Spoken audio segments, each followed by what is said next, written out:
Originally from Tennessee, award-winning author Sherry Shindelar loves to take her readers into the past. A romantic at heart, she is an avid student of the Civil War and the Old West. When she isn't busy when she isn't busy writing, Sherry is an English professor working to pass on her love of writing to her students. Her husband of 40 years is her best friend, and they currently reside in Minnesota. They have three grown children and three grandchildren whom they love dearly. Sherry, good morning. Thank you so much for being here. Oh, thank you for having me, Heather. It's a pleasure. I'm so excited to talk to you a little bit. I also write historical romance, and I love the Old West as well, and Oh, the Civil War, and some of my favorite eras. So I'm excited to learn a little more about you. And I was wondering if you could first start by telling me how you got started writing. well, I've wanted to be a writer ever since I was like 9 years old. I used to swing in my swing set, making up stories. At that time, I liked Star Trek, so I'd make up like adventures for Captain Kirk or other kind of. Even then, I liked a little bit of a touch of romance. But kind of life went on in my 20s. My husband and I toured this historic home, and I fell in love with the house, and I got an idea for a story. And then in my 30s, I finished the novel. I went to a writer's conference, met an editor, and she loved the idea. She took it, she read the whole manuscript, but in the end, she didn't publish it. And at that time, I had a lot to learn about the writing life that it means a lot of rejections. So I took that one rejection, I put the story away, and I went back to college, got graduate degrees, became an English professor.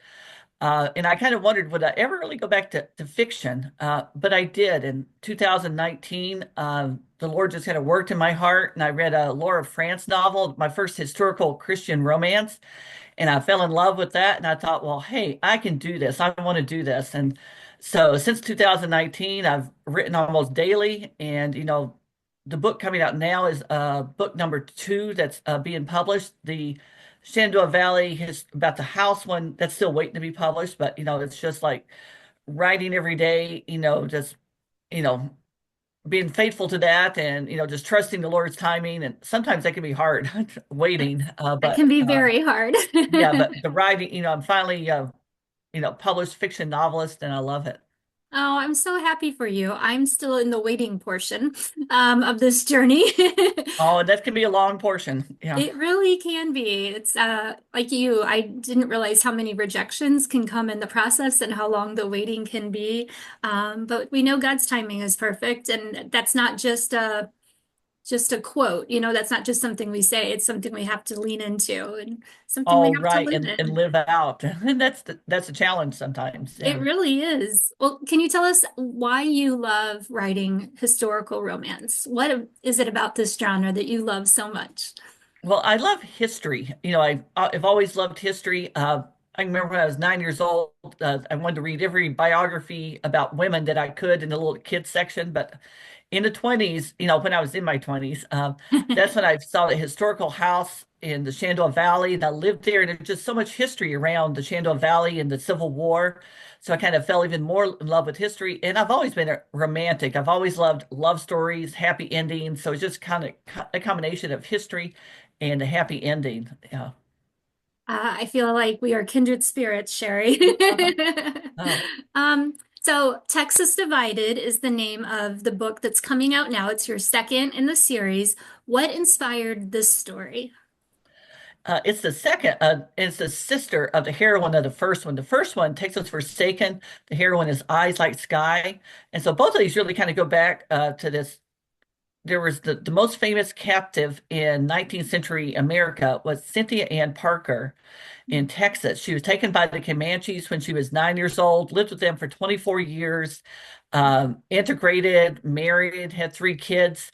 And then after 24 years, the Texas Rangers and the cavalry kind of stole her back. She didn't want to, it was like her whole life was there. And they stole her, kind of brought her back to the settlements.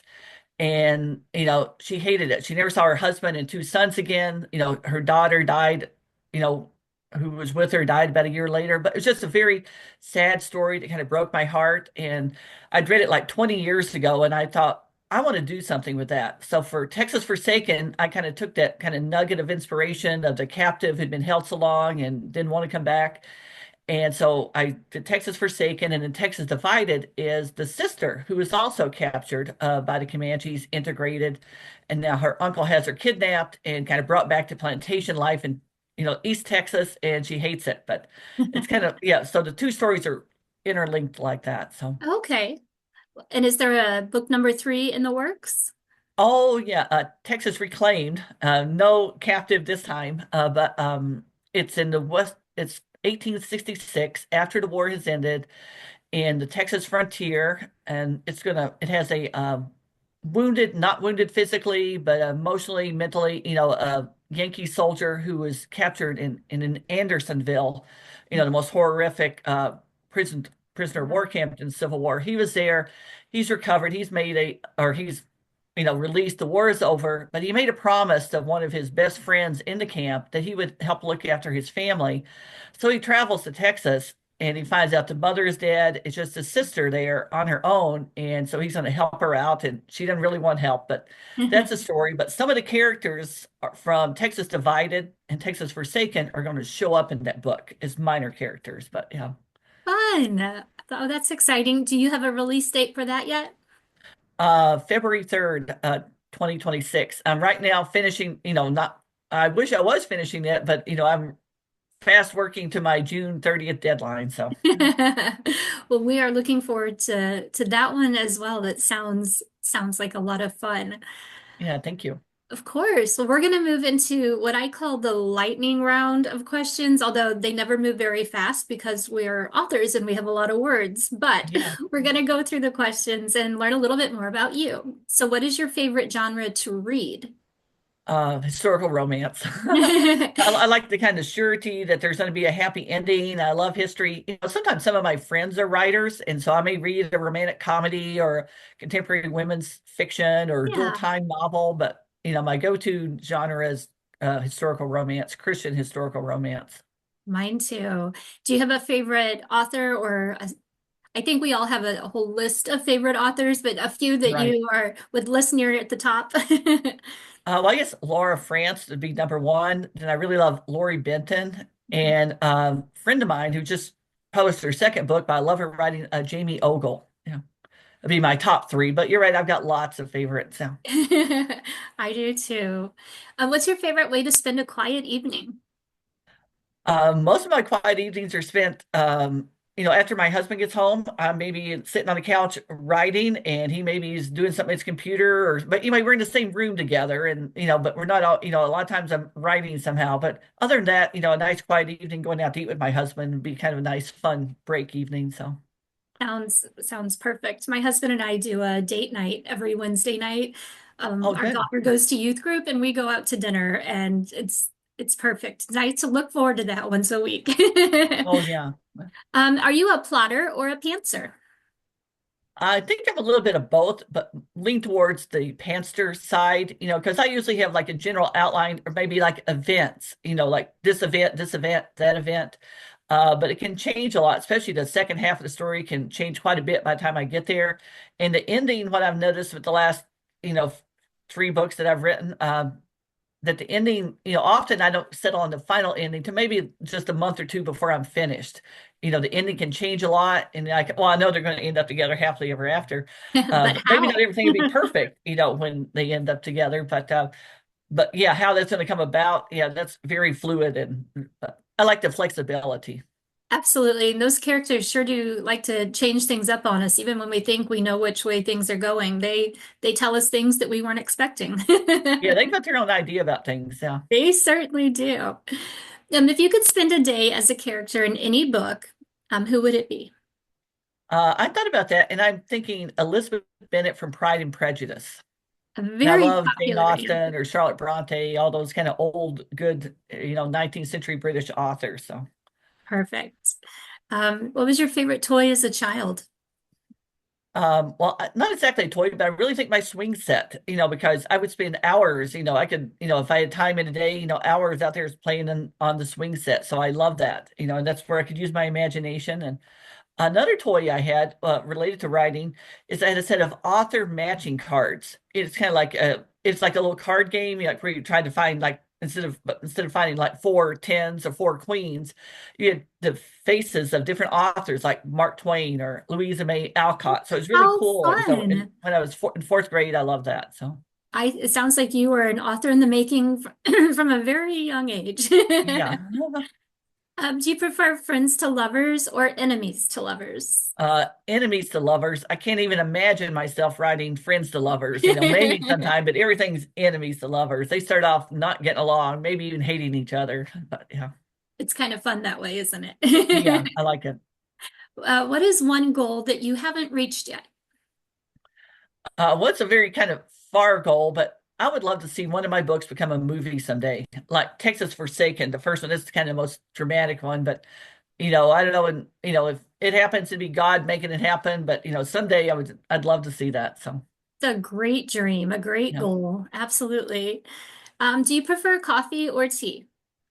Absolutely tea. I love the smell of coffee. I don't like to drink it. I drink tea every day. I could drink iced tea basically every day, but I'm a big tea fan, so Very good. unsweetened too. None of the sweeteners, none of that, just plain tea. So, It's because you're a northerner, not a southerner right now, right?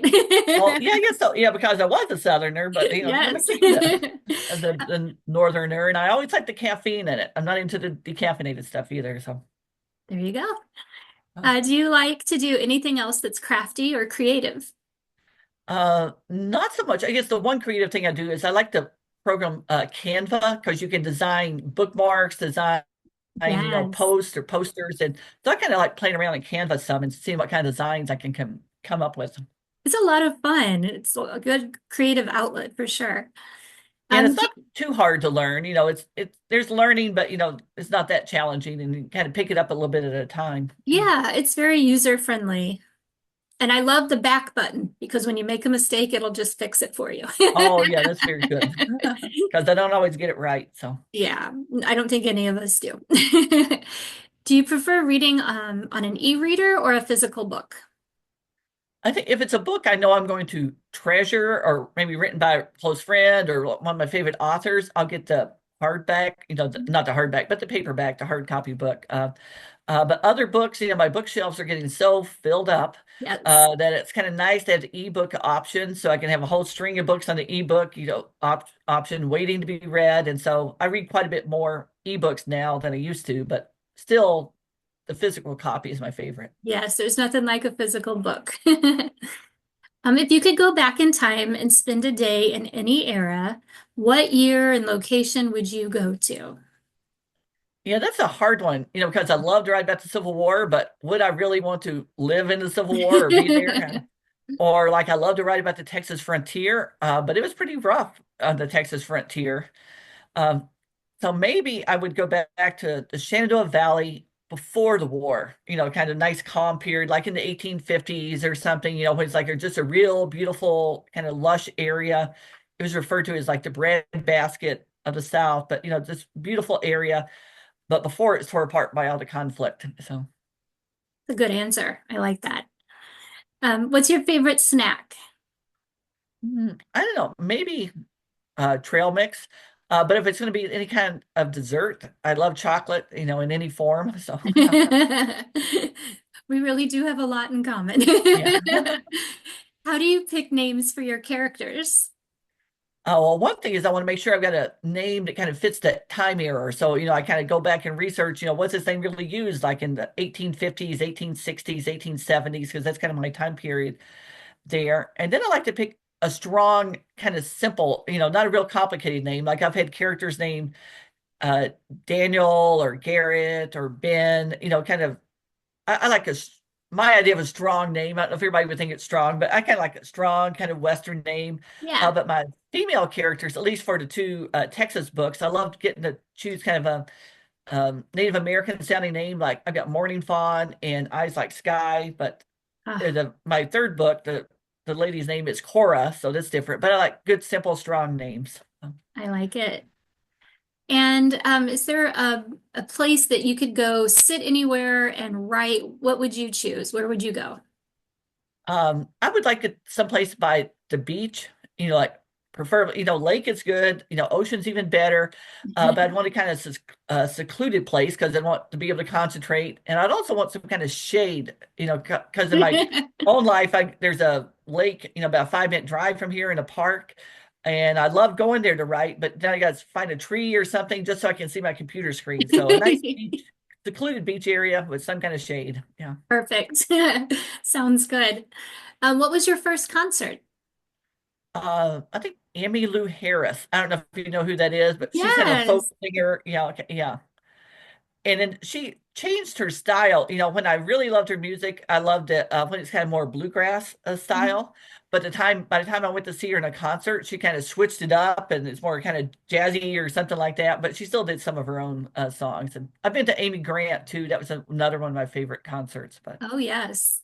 Been to a couple of hers. yeah. What's a book that you're excited to read?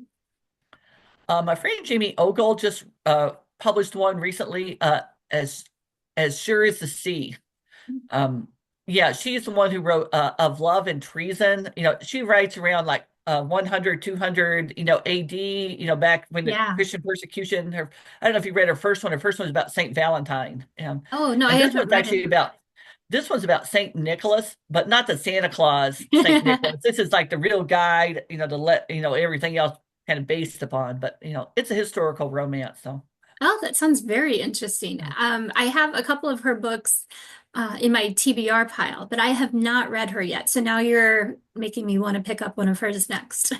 Oh, yeah. And she won the Christie actually this last November for Of Love and Treason. So, I yeah. remember that. Yeah. Well, that's exciting for her. What's the most difficult part of the writing or publishing process for you as an author? I think it's really the waiting process, like we talked about. The hardest part is waiting for that first contract, the first editor agent to say, yes, I'm going to take your book, I'm going to represent it. Because, I felt like I was on like the tortoise track is what I like to, because I felt like, it's taking so long, I was working, I went to publish, agents, talk to editors at conferences. But the trouble I ran into is, they tell me, well, we got too many Civil War books, or Civil War is too controversial right now, or kind of Native American books, captive stories are too controversial. So I was just really excited to find a publisher who said, yes, readers like to read this, we're going to publish it. But it's just that waiting and but then after you get published, then it's the deadlines. Yeah. Because Yes, you really have to write under the deadlines. And they always like want your book sooner than maybe you're really ready to give it. So it's true. What do you love most about being an author? I think the readers, getting to hear back from the readers, because you spend all this time writing, months or a year, and then to finally get that feedback from the readers and see how they connect with the story, or it touched their hearts, or they love the characters, or they tell you their favorite line, and it's just that kind of connection with the readers.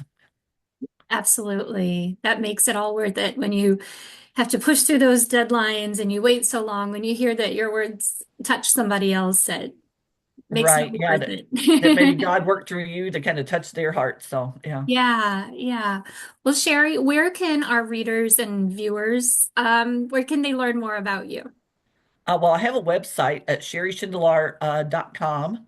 And my publisher is Wild Heart Books, and they have a publisher website with all the authors listed. So there, and my books are on Amazon and Barnes and Noble and, places like that. So, Very good.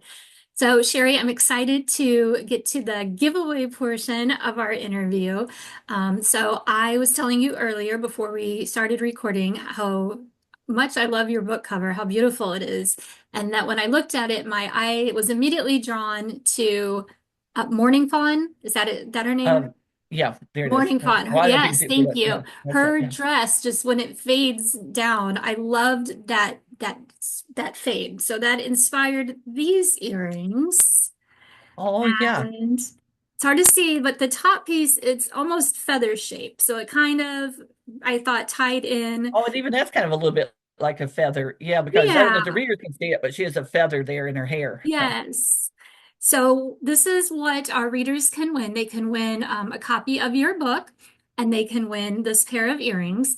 And all they have to do is follow us both on social media, like one of our giveaway posts, and comment done. So this is going to go live on Monday, and then Wednesday night, I'll announce a winner, and it's that simple. Oh, okay. Well, great. Yeah. Sherry, it's so good to talk with you. So nice to meet you. And congratulations on book number two. And we're already looking forward to book number three. Oh, thank you, Heather. I've enjoyed talking to you, and yeah, it's been fun. Thanks, Sherry.